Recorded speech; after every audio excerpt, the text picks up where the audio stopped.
नमस्कार, मैं रीमा प्रसाद। इस वक्त आप देख रहे हैं न्यूज़ 18 इंडिया और इस वक्त की सबसे बड़ी खबर रूस यूक्रेन युद्ध से जुड़ी हुई है, जहां रूस की सेना यूक्रेन पर लगातार रॉकेट से हमले कर रही है, बमों से निशाना बना रही है। रूस के KF-52 हेलीकॉप्टर यूक्रेन में हमले के लिए भेजे गए हैं। इस हमले का वीडियो खुद रूस की सेना ने जारी की है, जो यूक्रेन के क्षेत्र में हमले कर रही है। उसकी तस्वीरें इस वक्त आपकी टीवी स्क्रीन पर है। ये तस्वीरें देखिए, रूसी सेना ने बाकायदा ये वीडियो शेयर किया है और ये दुनिया कि निगाहों में ये युद्ध है, लेकिन अभी भी कहर जो है वो थमने का नाम नहीं। यूक्रेन पर रूस का जो हमला है वो लगातार जारी है और यही भयावह तस्वीरें एक बार फिर हम आपको अलग अलग एंगल से दिखा रहे हैं।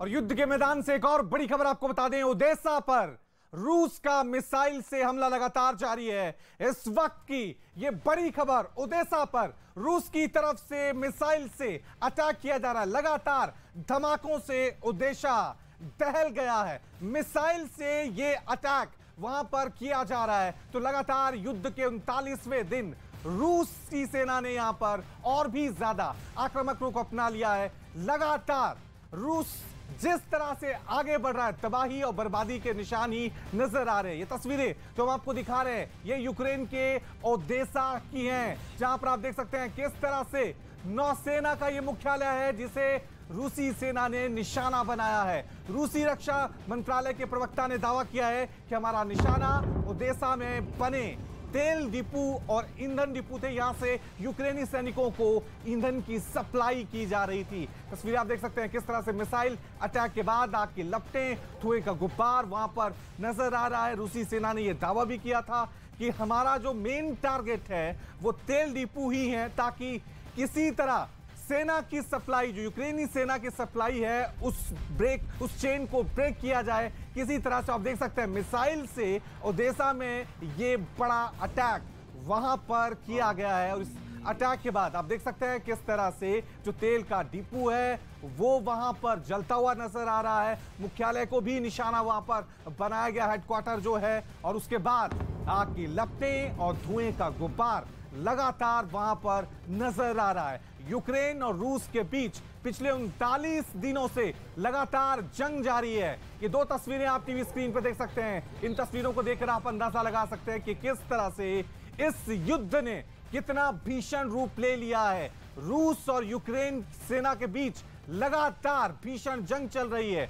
देखिए किस तरह से यहां पर रूसी सेना ने मुख्यालय को टारगेट बनाया, उसके बाद जो तेल डिपो है उसको भी टारगेट किया।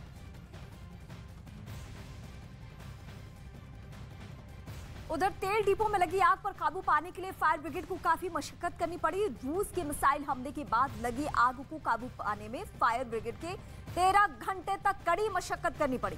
हालांकि अच्छी बात यह है, राहत की बात यह है कि 13 घंटे बाद ही सही, लेकिन आग को पूरी तरीके से कंट्रोल कर लिया गया है। ये तस्वीरें इस वक्त आपके सामने है। 13 घंटे लगातार जूझने के बाद दमकल कर्मियों के, फायर ब्रिगेड की टीम के, उसके बाद जाकर ओडेसा में इस भयावह आग पर काबू पाया जा सका। ये रूसी सेना ने जो हमला किया तेल डिपो पे, उसके बाद ये भयावह आग की ये लपटें आप देख रहे हैं।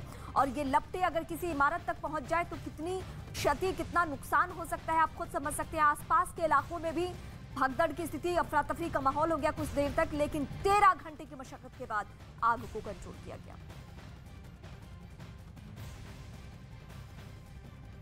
तो रूस यूक्रेन के बीच आज युद्ध का 40वां दिन है और यूक्रेन के तमाम शहरों पर रूसी सेना लगातार हमले कर रही है। तमाम कोशिशों के बावजूद अब तक पुतिन कीव पर कब्जा नहीं कर पाए, इसलिए पुतिन ने अपनी प्लानिंग अब थोड़ी चेंज कर दी है, यानी बदल दी है। अब वो यूक्रेन के दक्षिण के शहरों को लगातार निशाने पर ले रहे हैं और यही वजह है कि अब पुतिन की सेना के निशाने पर यूक्रेन का ओडेसा शहर है, जहां हर ओर बमबारी हो रही है, मिसाइल से अटैक हो रहे हैं। ओडेसा में यूक्रेन की नौसेना का हेडक्वार्टर भी है, इसलिए अब रूस की सेना यहां के तेल डिपो को निशाना बना रही है। आम जनता शेल्टर होम में छुपी हुई है और सड़कों पर भीषण जंग लगातार जारी है। तस्वीरें भी हम आपको दिखा रहे हैं कि किस तरह से जब कीव पर कब्जा पाने में पुतिन की सेना नाकाम हो रही है, तो उसने अब यूक्रेन के दक्षिणी हिस्से पर हमले तेज कर दिए हैं। रूस के राष्ट्रपति पुतिन अपने रौद्र रूप में आ चुके हैं। दक्षिणी यूक्रेन में रूसी सैनिक कब्जे की नई कहानी लिख रहे हैं। टारगेट सेट कर दिया गया है। यूक्रेन का एक भी शहर बचने न पाए। दक्षिणी यूक्रेन पर पुतिन के कब्जे की डिटेल इस रिपोर्ट के जरिए आप देखिए।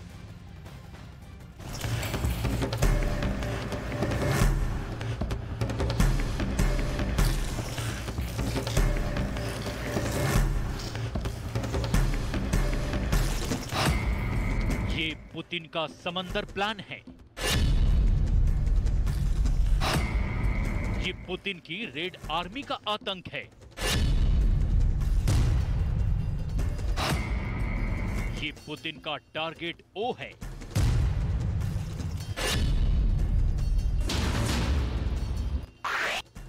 यूक्रेन के सबसे सुंदर शहरों में से एक ओडेसा का अब ये हाल हो गया है। रूस की सेना के मिसाइल हमलों की वजह से पूरे ओडेसा शहर में दहशत है। काले धुएं की ये मोटी चादर आसमान में बिखर रही है, क्योंकि यहाँ रूस की सेना ने बड़ा हमला बोला है। हवाई हमले से ओडेसा में भीषण आग लग गई है। काले धुएं का गुबार आसमान में फैलने लगा है।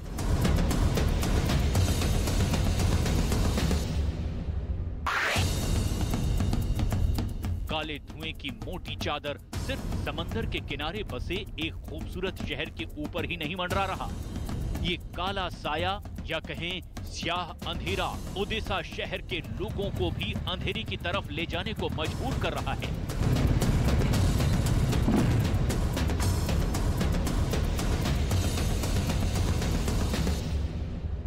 29-ту добу повномасштабної агресії Росія розпочала ракетним ударом. Серед пріоритетних цілей була Одещина. Ворог продовжив свою підлу практику ураження об'єктів критичної інфраструктури. В деяких районах міста видно задимлення. Всі відповідні системи і служби працюють над усуненням наслідків. За попередніми даними, жертв немає.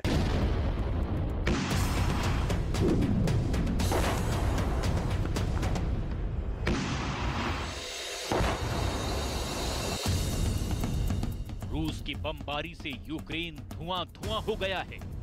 खेरसोन और सुमै पर कब्जा जमाने के बाद अब ओडेसा की बारी है। जहां की रातें अंधेरी है, तो यहां दिन भी कोई खास उजाला लेकर नहीं आ रहा। दिन हो या रात, यूक्रेन पर लगातार मिसाइलों की मार हो रही है।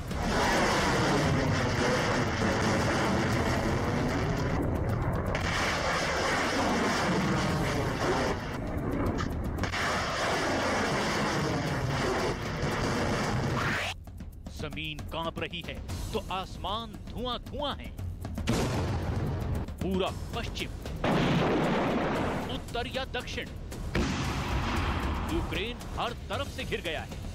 Сегодня утром высокоточными ракетами морского и воздушного базирования уничтожен нефтеперерабатывающий завод и 3 хранилища горюче-смазочных материалов в районе города Одессы. रूस ने ओडेसा पर हमले का वीडियो भी जारी किया है, जिसमें साफ-साफ समंदर और हवाई हमलों को दिखाया गया है। जिस वीडियो को रूस के रक्षा मंत्रालय ने जारी किया है, उसके बारे में विशेषज्ञों की राय है कि ये कैलिबर और बैस्टियन मिसाइल हैं। तो क्या कैलिबर और बैस्टियन मिसाइल छोड़कर पुतिन यूक्रेन को ऐसे आग के शोलों में बदलना चाहते हैं? अधिकार, अतिक्रमण और अहंकार से उपजे हालात के बीच पुतिन की सेना ने यूक्रेन को लगभग बर्बाद कर दिया है। इस बीच रूस की तरफ से 2 अटैक हेलीकॉप्टर यूक्रेन की सीमा में बहुत ही नीचे उड़ान भरते हुए दाखिल होते हैं। कहा यह जा रहा है कि दोनों अटैक हेलीकॉप्टर क्राइमिया की सीमा की तरफ से यूक्रेन में दाखिल होते हैं और उसके बाद ओडेसा शहर पर एयर स्ट्राइक कर देते हैं। मिसाइल के हमलों के बाद ऑयल डिपो में आग लग जाती है और धू धू करके ऑयल डिपो जलने लगता है। शांति वार्ता की अटकलों के बीच रूस बड़े फख्र से ओडेसा पर हमले की बात को भी स्वीकार करता है। एक और बड़ी खबर आपको बता दें, रूस के राष्ट्रपति पुतिन अपने रौद्र रूप में आ गए हैं। बड़ी खबर इस वक्त की, ये बड़ी खबर हम आपको बता रहे हैं। यूक्रेन में अब तक 1417 लोगों की मौत हो गई है। रूस के हमलों में 1417 जिंदगियां चली गई हैं। यूएन की तरफ से यह आंकड़ा जारी किया गया है और इनमें 121 बच्चों की मौत भी हुई है।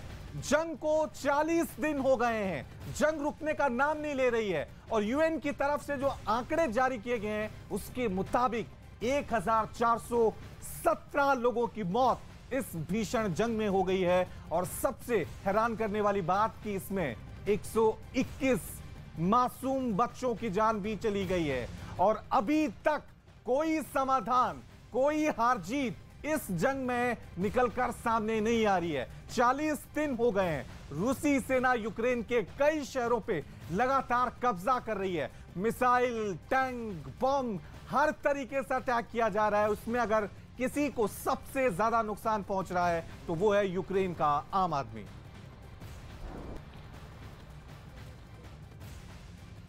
रूस के बम यूक्रेन का दम निकाल रहे हैं। रूस की खतरनाक मिसाइलों से यूक्रेन के शहर तबाह हो रहे हैं।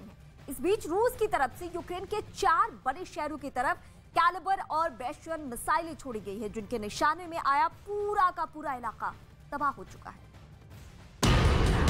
कैलिबर और बैस्टियन मिसाइलें कितनी खतरनाक हैं, इसे समझने के लिए आपको इन तस्वीरों को देखना चाहिए। पहली मिसाइल, दूसरी मिसाइल, तीसरी मिसाइल, चौथी मिसाइल। काला सागर में बवंडर मचाने के बाद ये चारों मिसाइल अपने अपने टारगेट की तरफ निकल पड़ी हैं, जिनके निशाने पर दक्षिणी यूक्रेन के 4 बड़े शहर हैं। माइकोलेव, मारियुपोल, खेरसोन और ओदेसा। चारों शहरों में मिसाइल अलर्ट जारी हो गया है, लेकिन यूक्रेन कुछ भी करने की हालत में नहीं था। फिर जो हुआ वो आपके सामने है।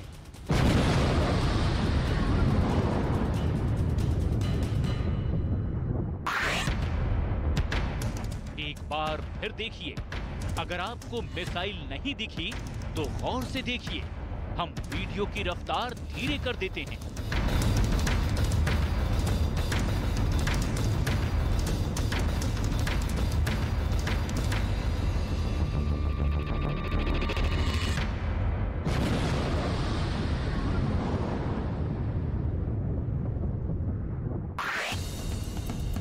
इस मिसाइल ने यूक्रेन के माइकोलेव शहर में बहुत बड़ी तबाही मचाई है। यूक्रेन में अब तक इससे खतरनाक मिसाइल अटैक नहीं हुआ है। 10 मंजिला इमारत पर रूस की मिसाइल से ऐसे हमला हुआ कि अब आर पार देखा जा सकता है और यहाँ कुछ भी नहीं बचा। जाहिर है ये बहुत ताकतवर मिसाइल रही होगी। बिल्डिंग में एक भी कोना साबुत नहीं बचा है। ठीक इसी तरह यूक्रेन की ओडेसा में जो हमला हुआ माइकोलेव शहर से बिल्कुल कम नहीं है। तेल डिपो पर हुआ हमला बिल्कुल सटीक और निशाने पर किया गया। जब हमला हुआ तब माइकोलेव में सुबह के 6 बज रहे थे और इसमें भी कोई शक नहीं कि इस बिल्डिंग से टकराने वाली मिसाइल ने एकदम सटीक निशाना लगाया। Вот в этом доме 8-этажном в 6 часов утра Россия по нам нанесла свой ракетный удар. Вот эта шрапнель прилетела в наш дом.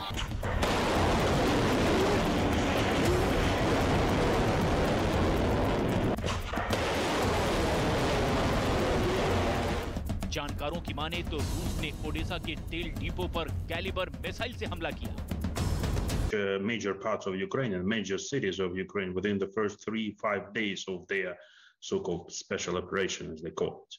But for the time being, having the 30th day of war, a month of war, we see that they haven't managed to capture any major cities, just managed to encircle, to besiege some smaller cities in southern and eastern Ukraine.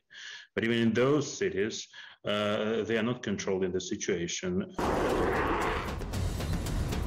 और से देखिए ये missile समंदर में किसी जंगी जहाज से launch होने के बाद किस तरह से ये आगे बढ़ती है। पहले मिसाइल एक के बाद एक मल्टी टारगेट्स के लिए लॉन्च की जाती है।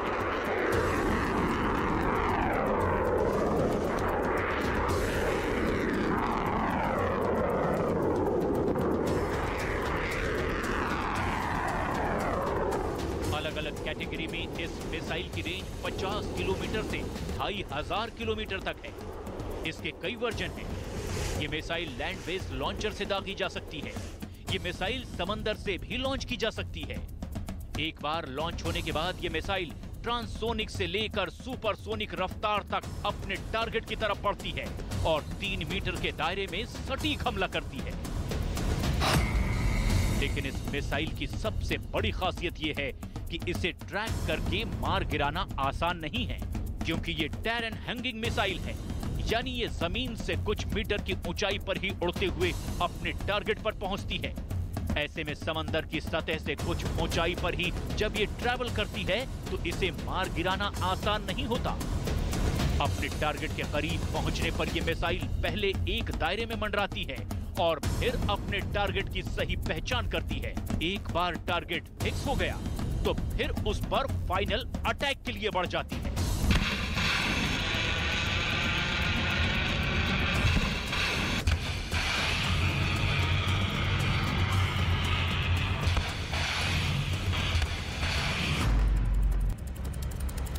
रूस के जितने भी युद्धपोत अभी काला सागर में गश्त लगा रहे हैं, वो सभी कैलिबर मिसाइल से लैस हैं, जिसे रूस की नौसेना युद्धपोत के साथ साथ अपनी पनडुब्बियों से भी छोड़ सकती है।